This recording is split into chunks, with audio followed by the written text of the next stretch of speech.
Aujourd'hui, nous allons voir une tradition qui nous annonce le jour du poisson, et c'est le 1er avril.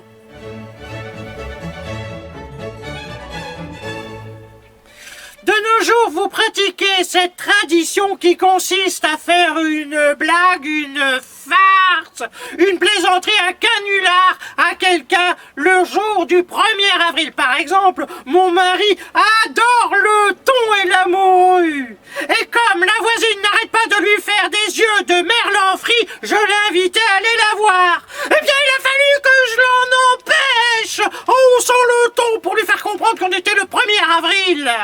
Mais d'où vient cette tradition ?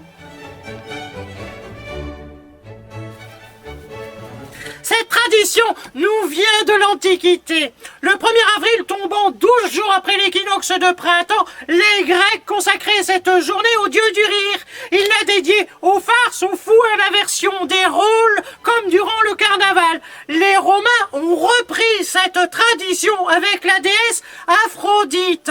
Du 7e siècle jusqu'en 1564, l'année débutait le jour de la fête de l'Annonciation, le 25 mars, avec des variantes suivant les régions.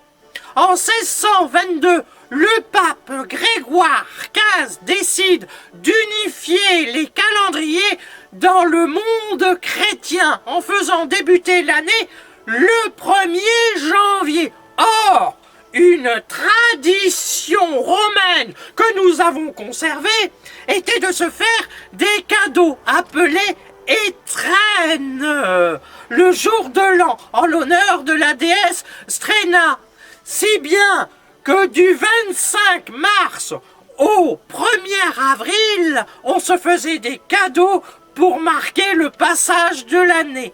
Même si le 1er avril n'était plus le jour de l'an, on a continué à se faire des cadeaux qui sont devenus de faux présents, puis des canulars, des blagues pour marquer ce faux jour de l'an. Voilà d'où vient cette tradition.